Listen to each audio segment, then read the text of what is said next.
Okay, this is the next installment in the history of S's life um, in Citizen Speaks, um, and I would appreciate it if you like the content, that you click the like button, and even more so if you subscribe to the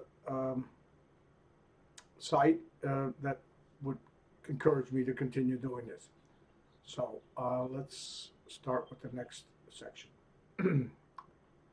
um, Luckily for S, distracting him from his struggles with growing sexual awareness and reconciling these with the moral strictures of Catholic teaching, and there were more abstract releases for his insatiable energies.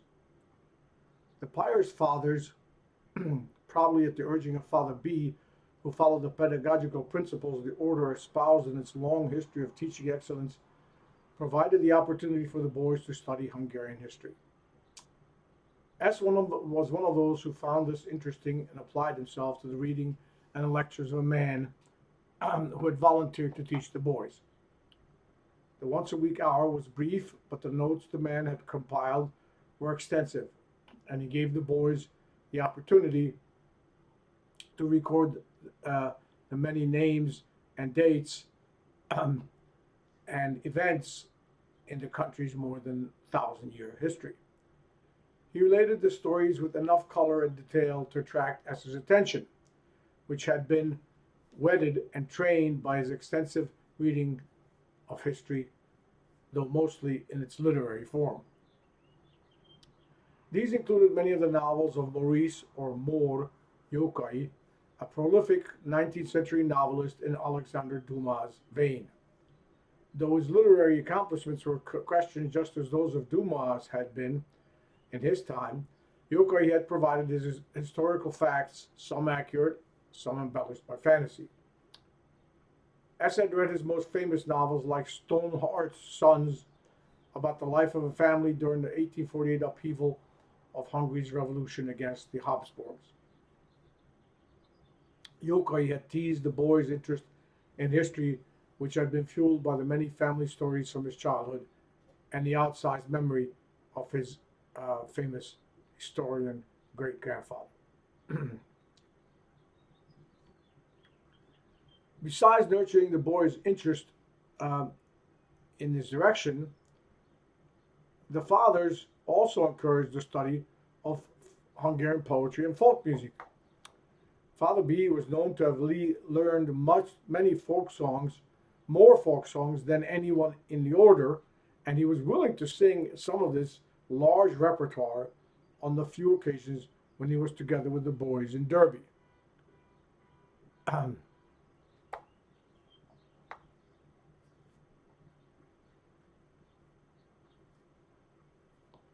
When nearing the Christmas season, the decision was made that a group of the boys were to perform the rural Hungarian custom of men and boys dressed in shepherds' costumes, visiting homes and telling or singing stories related to the season.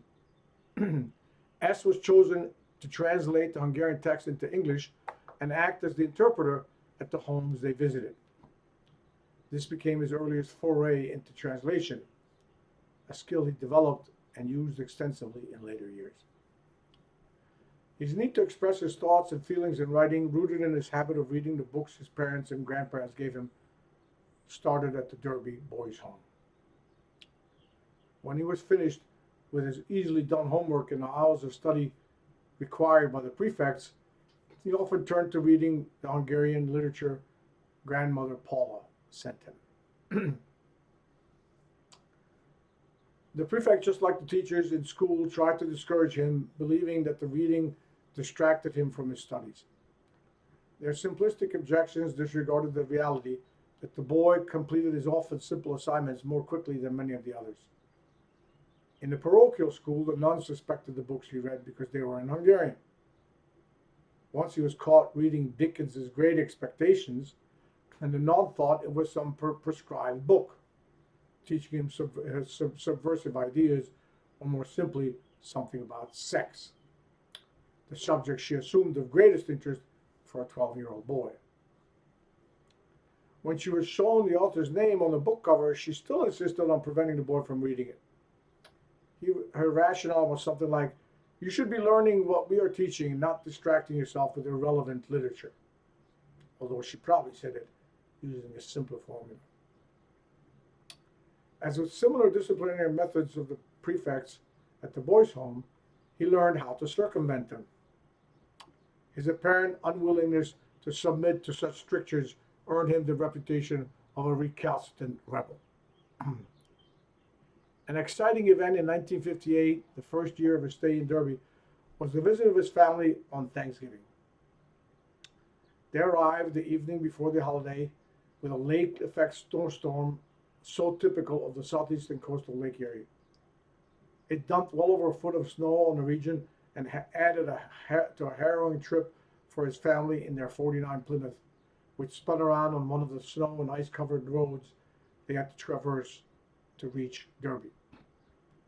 As his elation at seeing his family was tempered by a lot of work shoveling the car out of a snowbank near the entrance of the quarter-mile-long driveway to the home. Because of the storm, George, Catherine, Barbara, and young George had to be housed in the older building of the complex, since there was no way for them to reach a nearby motel. The brief reunion reminded the boy of how he missed his family and made the long stretch to the following summer harder to bear. The second year at Derby was, if anything, worse than the first, but the way Esses returned to his form of youthful exile from the illusion of family safety was decided, left an indelibly painful memory. The boys spent the summer at home in the somewhat larger Glenolda house the family had moved to a few streets away. George had helped him to get a job as a helper in a glass-blowing shop at the university's medical school. Run under the supervision of the master glassblower Graham, working with his son, the shop was an alloy of art and science. The medical school doctors, working on experiments in the laboratories, designed instruments which were needed to perform experiments involving liquids and gases in complex interactions. The medium most suited for creating working models of these instruments was glass, by nature most malleable when heated to the right temperature, and in the hands of exceptional artists like the Grahams, formed into some of the most complex interplay of tubes and bulbs. The combined imaginations of the experimenters with the skills and imagination of the glassblowers, relying on generations of mastering both science and art, produced some of the most unique examples of how these two endeavors could work together. S was given the task of cleaning and smoothing the glass edges of the many stoppers and tubes which were needed for the shop's work. But the generous master of the shop taught him how to make a swan out of glass as well. The lesson in working glass, the unusual substance which is at nature's intersection of solid and liquid, overhearing the discussions with the doctors and seeing the creation of the glass instruments, taught the boy that science and art, like understanding in general, are inseparable. Near the middle of the summer, S found a letter left on the bureau in his parents' bedroom, a letter he was not supposed to see, or at least not until after his father disclosed its contents to the boy. It was confirmation that he would return to Derby for the 8th grade. Reading the letter became because he had noticed the sender, identified as the Pious Fathers of Derby, New York, was a nasty awakening for the 13-year-old. He was convinced that his parents understood how much he disliked being so far away from them and his siblings, and didn't think that the decision about his return would be made without him. He couldn't find the words to express his sense of being exiled from his family. He told his mother as much, with his limited ability to articulate how this made him feel, but he sensed the futility of trying to convince her, much less his father, of the negative consequences of being sent away for another year to the southeastern shore of Lake Erie. He could not have foreseen how these 2 school years, hundreds of miles away, were to affect his life. The reliance on himself, the realization that there was no one to turn to for succor, required facing challenges alone. The world was populated by strangers whom he had to measure skeptically. The ones who were willing to help were rare, and they could at most provide examples that S had to interpret and apply to his own life. He was thrust into early adulthood for which he was not prepared and had to find a way to navigate through hostile or indifferent situations. The 12-hour bus ride taking him back to Derby was a passage into this unsought reality, and the plastic-covered seat in the falling darkness at the end of the trip provided no comfort on the road to his second year of solitude. That year turned out to be mundane despite how ominous it seemed at the start. It was just a continuation of what had happened to him before, and he had to come to learn ways of coping with the misery of facing life no longer as a child, working his way to be a man. There were a few events which helped provide means for coping. He arrived in Derby early, so there were only 2 other boys his age already there. The 3 of them found ways to enjoy the late summer on the lake, especially by swimming in its shallow waters on hot afternoons. One such day, they took a rowboat out and made a bet about how far they could swim before giving up. One boy rowed the boat, while S and the other one, about his size and build, swam beside it. They managed to go out almost a mile before turning back. The lake was clean and transparent, so that they could see the mud and pebbles at the bottom of the water, at least until the basin became too deep for the light to be reflected. The sun had passed its zenith, and as the earth turned slowly westward, the sunlight shined on the water, ruffled by wavelets. This light and its reflection bathed the north-facing house and shore with its warmth and clarity. As they swam back, S noticed a figure standing on the balcony of the old building. He stood there for the whole time that they swam to shore. It turned out to be Father B. He gave no signs to the boys, but his persistence demonstrated his concern about their excursion. The image remained of the lonely man in his dark cassock, standing at the railing and looking out towards the 3 boys, waiting for them to return safely to shore. S didn't remember talking to the priest about the incident, so his attention and his motives were never verbalized. But the priest standing there and looking at them remained an expression of concern. It provided a thread of reassurance that away from his family, he was not going into the world without anyone who cared about him.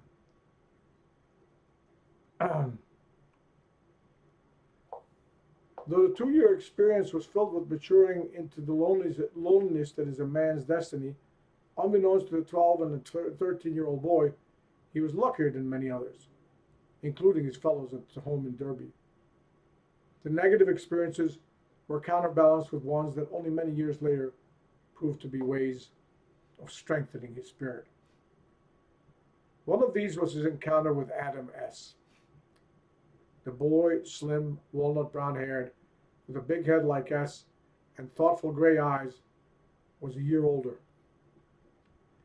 He had learned how to play tennis and practiced on the property's tree-shaded hidden court, which had a large red, faded to pink, painted wooden wall.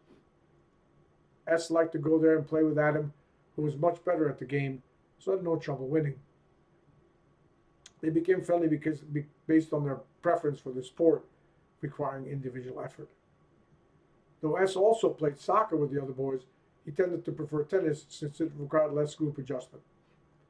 Something about large groups of people, probably influenced by his father's many injunctions against their irrationality, or at least easy descent into it, urged him to gravitate away from them. He could not have known then how much this fear of groups was based on George's experience evading the dangers posed by by the groups who so easily acquiesced to persecuting those who were different. He was already encountering the widespread prejudice among the boys against Jews. Not knowing that he was descended from mostly Jewish ancestors, the boys argued with him as if he were unaware of the dangers and evils Jews represented. The arguments were straight from the centuries-old litany of myths and misconceptions which the Nazis and the Hungarian allies had used so successfully to murder a large portion of the country's citizens, including Esse's relatives. He argued with these boys, but suspected that his arguments held no sway, in the manner his father had warned. More importantly, this distanced him from them and not just their prejudices. Adam, for whatever reason, possibly being similarly from an unaccepted or unwanted group, but more likely for some peculiar details of family history, spent a lot of time hitting tennis balls against that hot solitary wall at the end of the tennis court. The turn in their friendship occurred in a way only conceivable for teenage boys. One day, S was taking a shower and Adam was anxious to get his turn, but unhappy with the time S took. They started to argue, and the shouting quickly deteriorated into a nasty fight. Neither boy managed to defeat the other, and eventually the ruckus they raised attracted a few older boys to break up the fight. The event was hushed up so the prefect and Father K never found out. Ironically, this fight brought the boys closer together, and they became as good friends as it was possible to be there. Adam didn't return the second year, so S lost touch with him. The next time he heard about his friend was many years later, when his mother told him that Adam had committed suicide. The many decades of separation were not enough to mitigate the pain of the loss. It had now become permanent. No effort could now revive what had flared up for a few months during the two boys' stay at Derby. The smart, patient tennis player and short-time spiritual kin was gone. Only the vague, shredding memory of the spring days on the tennis court remained. The rays of the afternoon sun dipping below the western trees broke through the branches and created a patchwork of light and shadow on the court. Now they played better than ever. Neither missed a shot. There was no beginning or end to this match. No victory or defeat. It continued, immaterial and isolated, the only remnant of their youthful encounters. S had many other memories of transient friendships with the boys during his 2 years at Derby. None of these lasted to adulthood. The boys went their different ways in life and their paths seldom crossed. One exception was the yearly Pious fundraising ball held in expensive New York hotels off Central Park. S went to a few and briefly rejoined the odd schoolmate who attended. These did not elicit positive memories of his years at Derby.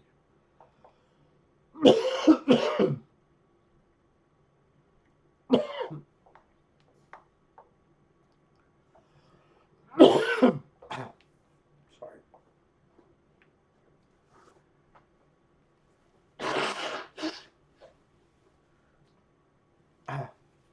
The summer after his second year at Derby remained a pleasant memory, since S and his family spent 6 weeks near Woods Hole, Massachusetts, in a cabin provided to university researchers like George. The little fishing village at the elbow tip of the Cape Cod Peninsula, with its dock for ferries taking people to Nantucket and Martha's Vineyard, had expanded after the war since the Marine Biological Laboratory and the U.S. Oceanographic Institute built their research facilities there. This attracted a large corps of biologists, doctors, and support staff and made the village a lively summer resort. S spent the mornings working in the summer glassblowing shop of the Grahams and the afternoons at the beach, and then at one of the pool or ping pong tables of the village teen center. He delved into some of these less popular but also weightier books of Hungarian writers like the poet János Arany. As with knowledge of any kind, the complexity of ideas which S was able to understand expanded in concentric waves like those formed when a pebble is thrown into a pond. The years beginning with that summer of 1960 were the ones in which these expanding ripples were first generated by writings, a lot of which were beyond the boy's ken. Many decades later, when he revisited some of these, like Arany's Toldi's love, or Toldi Sarama in Hungarian, the seeds sown that summer sprouted into understanding and helped him formulate his ideas in writing. This was also the summer when, away from the strictures and isolation of Derby, S formed friendships with young people his age, including girls who were now not just the once yearly visitors to the annual dinner dance at the boys' home. So let's let that be the end of this section. And again, if you like what you heard and you like these installments, I appreciate it clicking the like button. And even better yet, if you subscribe, that will be more encouragement for me to continue. Thank you for listening, and until the next time, take care.